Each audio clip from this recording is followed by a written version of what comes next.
Olá, quero dizer que você é muito bem-vindo a este tempo.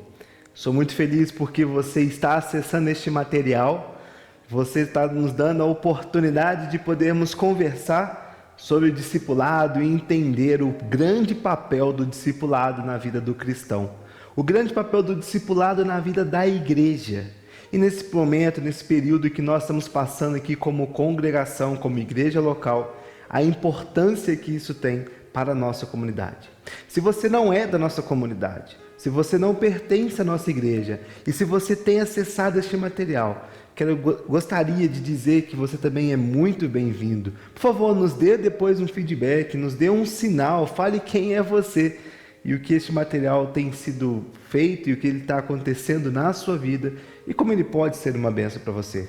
Entendemos que a mensagem é de Deus, é Deus quem semeia a mensagem, nós somos apenas instrumentos de Deus para levar essa mensagem, mas é Ele que conduz, é Ele que toca corações, e a nossa oração é que as mensagens que falamos aqui possam ser de grande valia para a sua vida. Nós vamos estudar ao longo destes próximos meses o livro do Bonhoeffer, Discipulado.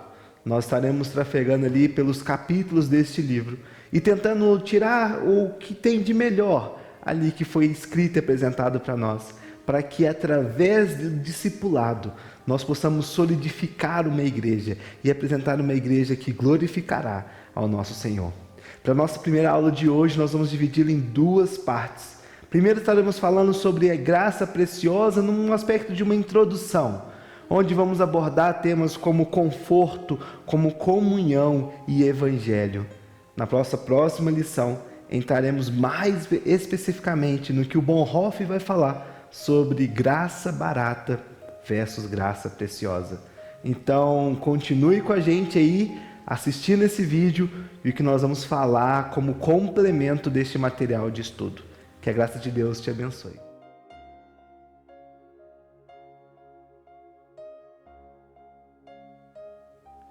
Pois bem, você estava com o material em mão e você chegou à parte do vídeo.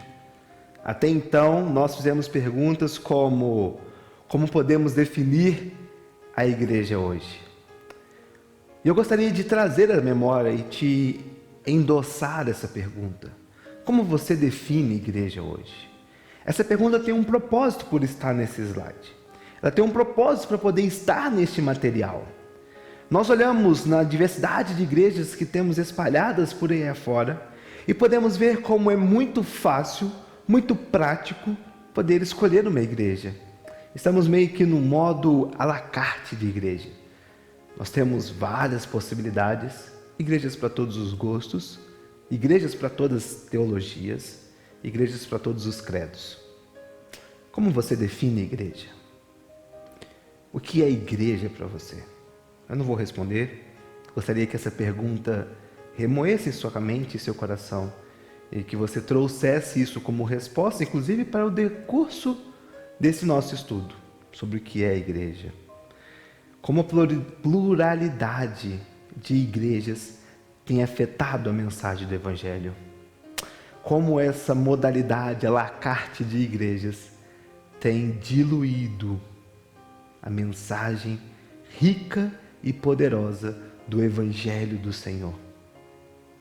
Como você enxerga a igreja e como essa pluralidade tem afetado.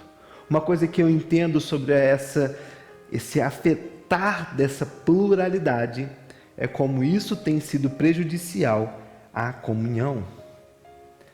Na comunhão e mutualidade do corpo de Cristo, estamos constantemente em contato com pessoas, relacionando com pessoas, interagindo com realidades que são diferentes das nossas, edificando e sendo edificados pela mutualidade desse corpo.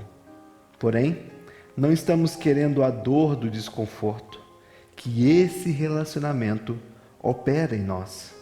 Acredito que mudanças são frutos de desconforto. Obviamente que nem todas as mudanças são ruins. Mas quando se trata da igreja e de igreja, pessoas estão em constante mudanças pela falta de comunhão e por não deixarem ser confrontadas por pessoas e principalmente por Deus. Nessas várias igrejas espalhadas por aí afora, podemos observar como a comunhão tem sido um grande problema. Somos seres relacionais, queridos. Somos seres que precisam estar em constante contato com pessoas. Precisamos interagir com pessoas. Precisamos experimentar o afeto, o prazer, os benefícios da comunhão. E isso define quem nós somos. Isso define as nossas funções. Isso nos ajuda a enxergar com mais clareza nosso papel neste mundo, nesta vida, nesse decurso que temos de vida, através de relacionamentos, através de comunhão.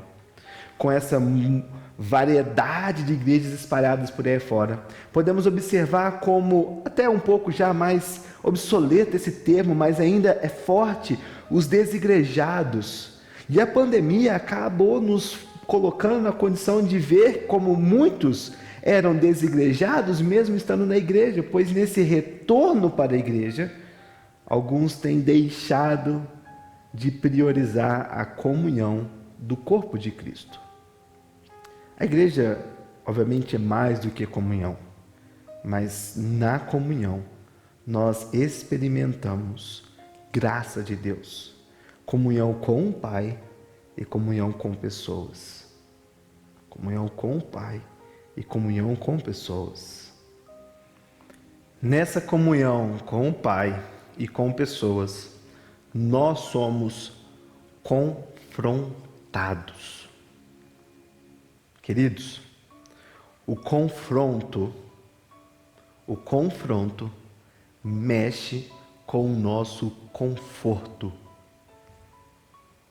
Nós somos seres relacionais, mas também somos seres que buscam conforto. E nessa gama de igrejas, nessa diversidade de igrejas, podemos ver como a mensagem do Evangelho tem sido diluída, apresentando uma graça barata.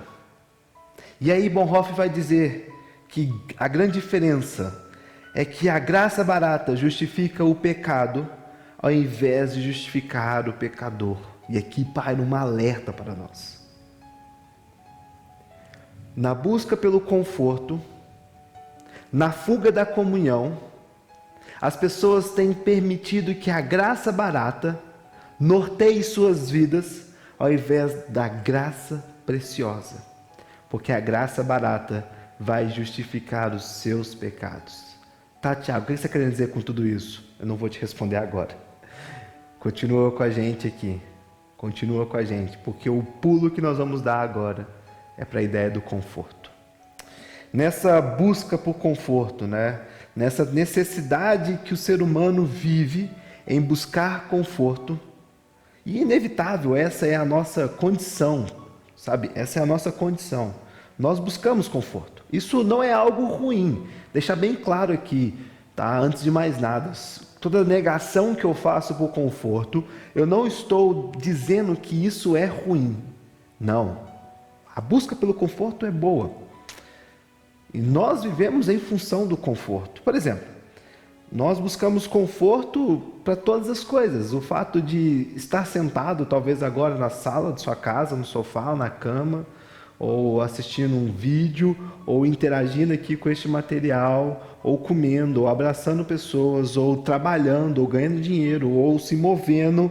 Enfim, nós buscamos confortos. E essas coisas se tornam confortáveis para nós. Existe um estado no ser humano, naquele campo do seu entendimento, que é a imagem do iceberg, aquilo que nós vemos e aquilo que nós não vemos. E tudo aquilo que nós não vemos, que fazemos de um modo automático, faz parte dessa nossa cosmovisão. É toda essa condição pela busca do conforto. Então, o conforto em si não é algo ruim. Ele se torna ruim quando nós buscamos coisas confortáveis que não são para ser confortáveis. E aí, queridos, onde nós começamos a criar ou ensinar mensagens que possam trazer conforto às nossas vidas.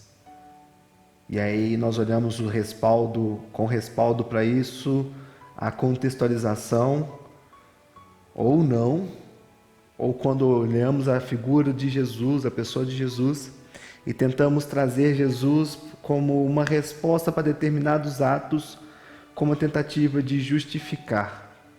Vou dar um exemplo para isso. Já deixo bem claro, nada contra o carnaval, mas só um exemplo com o carnaval. Quando eu falo nada contra, existe toda uma resposta por trás disso, tá bom? E eu não vou usar desse espaço para explicar. Mas algumas pessoas usam do carnaval e jogam aquela prerrogativa. O que Jesus faria no carnaval? Devemos ir ao carnaval para amar pessoas. Tá, ok. Falo isso para instigar a sua memória. Você não gostou do que eu disse, me procure. E a gente conversa e eu te explico por que eu pontuei carnaval. Ou seja, estamos nessa tentativa de contextualizar as coisas para apresentar uma mensagem confortável para pessoas, para apresentar uma mensagem que traga um certo conforto e não trabalhe no desconforto que o Evangelho precisa proporcionar no indivíduo. Nós começamos a trazer um pilar justificatório com o respaldo do amor e benevolência de Cristo, para tentar dar sentido a determinados pecados ou áreas que queremos fazer vistas grossas. E queridos, um reflexo direto disso são igrejas não sadias, igrejas doentes, igrejas falhas. Bonhoeffer vai dizer o seguinte: para nós é menos importante o que requer este ou aquele indivíduo da igreja, mas sim o que deseja Jesus. E é isso que queremos saber. Quando vamos ao culto e ouvimos a pregação, é a palavra de Jesus que queremos ouvir, e não apenas por nosso próprio interesse. Tá, talvez você esteja se perguntando, o que isso tem? O que isso tem a ver? Qual que é a ideia de conforto com tudo isso, né? E aí eu vou voltar para alguns jargões aqui que nós usamos com uma certa regularidade. E esses jargões precisam ser vencidos, tá bom? Nessa vida tudo é passageiro, ok? E é verdade, tudo é passageiro. Daqui não levamos nada, concordo, daqui nós não levamos nada. Mas quando nós pensamos no fim, e daí pensa jargões nesse mesmo estilo, tá bom? Mas quando nós pensamos no fim, e eu clamo agora a sua sinceridade de pensamento, tá? Eu quero tocar aí na sua mente e coração, que você seja sincero ao pensar no fim, sem as preocupações do presente. Projete para o fim e ignora o presente. Ignora as suas dívidas, ignora o seu trabalho, ignora o seu filho, ignora a doença, ignora tudo. Pensa que agora é o fim, tá? Esse instante é o fim e que não tem mais nenhuma preocupação sobre você. Você deu esse salto no tempo, mas sabemos que essa não é a realidade. Podemos ser sinceros, fazer essas projeções, mas naturalmente isso não é verdade. Nós somos e seremos consumidos constantemente pela necessidade do conforto, tá? Como assim?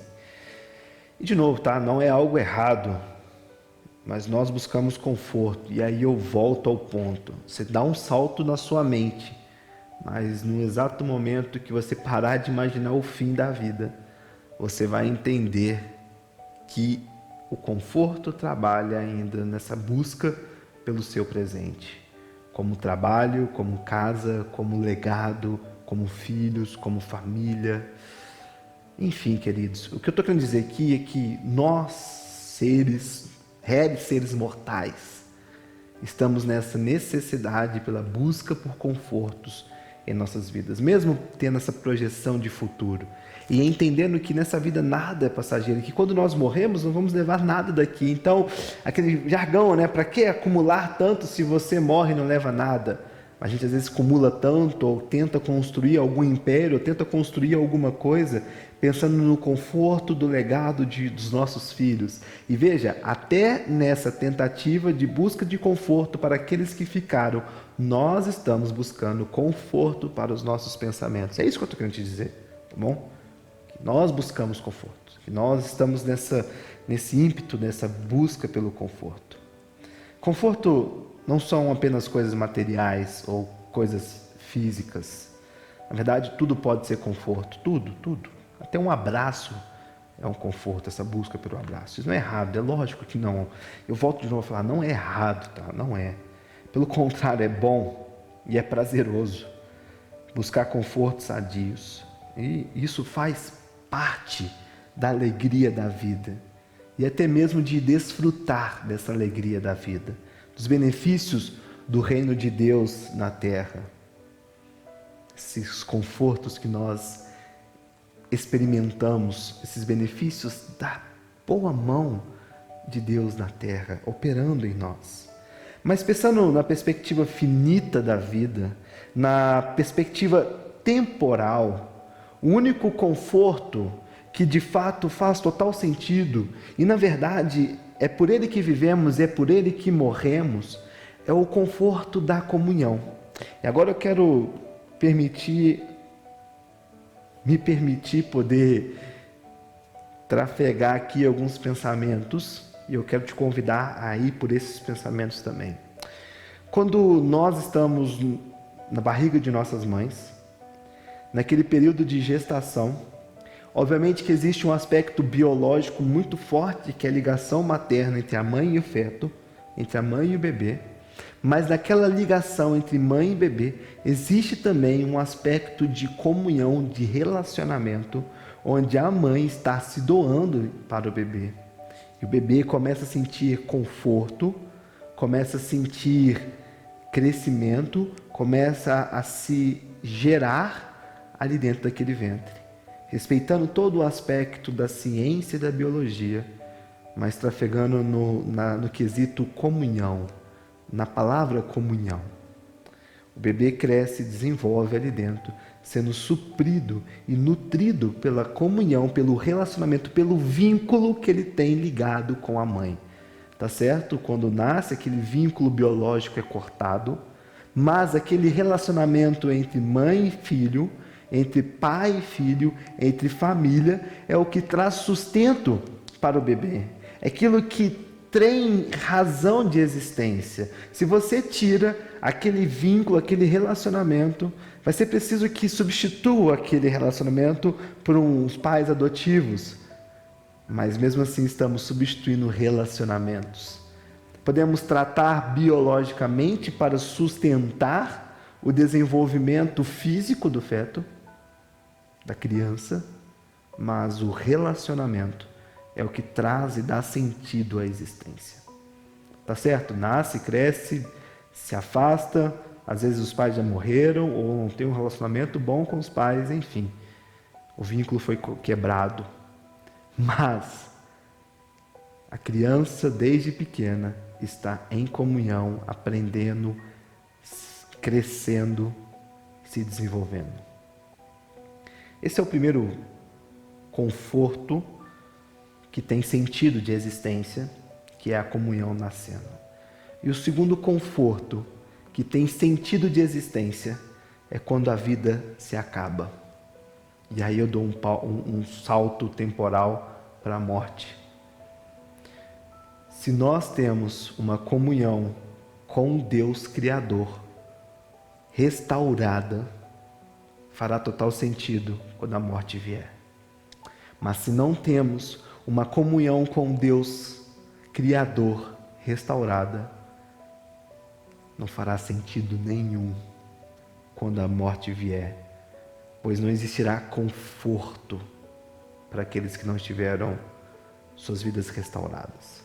Percebam, criação, nascer, gerar, morte, ambas ligadas pelo conforto da comunhão. Se o conforto da comunhão é o substancial para a existência do indivíduo, quando nasce e quando morre, por que então nós negamos ou nós abandonamos o conforto da comunhão no decurso da vida? E aí agora eu vou focar no conforto da comunhão com Deus. Nós negamos ou nós abandonamos isso porque dói, porque nos incomoda, porque é desconfortável. Queridos, o Evangelho não é confortável. O Evangelho não traz conforto a nós. Veja bem, se o Evangelho não foi confortável para Jesus, por que será que o Evangelho deveria ser confortável para nós? Deus se humilhou. As Escrituras vão nos dizer que Deus se humilhou e veio em forma de homem para se tornar o resgate por nós. Olha que desconforto, um Deus se humilhando, se tornando homem. E às vezes nós estamos querendo ter um evangelho que traga conforto para justificar determinados atos de pecado em minha vida. E por essa razão nós abandonamos a comunhão. Abandonamos a comunhão da igreja e abandonamos a comunhão com Deus, tentando e buscando na prerrogativa do amor e do Deus paz e amor, que Ele não pode confrontar esses ímpetos do nosso coração pecaminoso que busca sim por confortos, afastando deste Deus, porque queremos focar em nossas necessidades. Focamos no que eu preciso agora, no que eu tenho, no que eu preciso ter, no que minha família deseja, ou no meu próprio pecado. E detalhe, não são coisas ruins, tá? Não é ruim, não é errado. O pecado é errado e ruim, mas não é coisas ruins ou erradas. O ruim e o errado nisso tudo está quando nós descentralizamos a comunhão com Deus e o confronto que o Evangelho opera em nossas vidas. Buscai, pois, em primeiro lugar o reino de Deus e a sua justiça, e todas as outras coisas serão acrescentadas. É bonito, é lindo falar isso, mas é pouco vivido. E aonde isso reflete? Lá no início da nossa mensagem, no início desse slide, reflete na igreja, reflete na diversidade de igrejas, e reflete na imagem e na mensagem que a igreja tem pregado. Se demos um salto temporal aqui de vida, nascimento e morte, eu te trago a memória também de que agora nós estamos experimentando o maior conforto que você poderia experimentar, que é a graça de Deus que opera em sua vida. É o famoso já e ainda não. Quando sua vida é restaurada, a comunhão com Deus é restaurada, você pode ter certeza de que esse Deus Santo está operando em sua vida. Desfrutamos do reino de Deus agora, lá em Marcos capítulo 1, versículo 15, quando Jesus anuncia: arrependei-vos, pois, e crede no Evangelho, porque o reino de Deus está próximo. Jesus estava dizendo que o reino, a boa mão, a operosidade da graça de Deus estava sendo estabelecida na vida de Jesus e através da vida de Jesus, para que a igreja pudesse olhar para o Evangelho e ser confrontada pelo Evangelho a abandonar o seu coração pecaminoso e a comunhão pudesse ser restaurada. Demos aqui vários pulos no tempo, várias rodeadas no assunto. Tudo isso para te dizer aonde nós precisamos chegar com esse pensamento. Se vivo na busca por conforto, onde está? Se você vive na busca por conforto, aonde está o seu coração nisso tudo? Onde está o seu coração nisso tudo? Se você não permite que o Evangelho confronte o seu coração, se você não permite que a igreja ateste e comprove que você é cristão, se você não permite ser confrontado pela comunidade local, se você busca conforto e tudo quanto é coisa, menos na dependência de Deus, onde está o seu coração? Onde está? O Evangelho pode e deve mudar nossas vidas, mas na prerrogativa de satisfazer a contextualização nós estamos optando por pegar uma mensagem que não confronta e que traz conforto que não é de Deus. E aí, no nosso próximo vídeo, nós vamos falar sobre o que é essa mensagem, o que é essa graça e o que essa graça barata tem afetado nossas vidas. Depois de tudo que falamos aqui, ainda mais coisas para falar. O que essa graça barata tem afetado e o que é a verdadeira graça preciosa de Deus. E o que essa mensagem quer operar na igreja do Senhor. Obrigado por poder compartilhar esses minutos até aqui. E eu oro para que a graça do Deus Todo-Poderoso possa te confortar e principalmente confrontar. Semana que vem você vai entender o que é o confronto que essa graça precisa operar em sua vida, em minha vida e na igreja do Senhor. Nesse lacarte de igreja, olhe para a igreja que prega a verdadeira mensagem do Evangelho. Que Jesus te abençoe e que a graça do Deus Todo-Poderoso seja contigo, com sua vida e com sua família. Excelente restante de semana, ou um excelente dia, ou uma excelente noite, ou um excelente final de semana para você. Não sei em que tempo está assistindo, mas eu desejo que Deus Todo-Poderoso, Deus da paz, traga paz, conforto e graça sobre sua vida. Muito obrigado. Que Jesus te abençoe.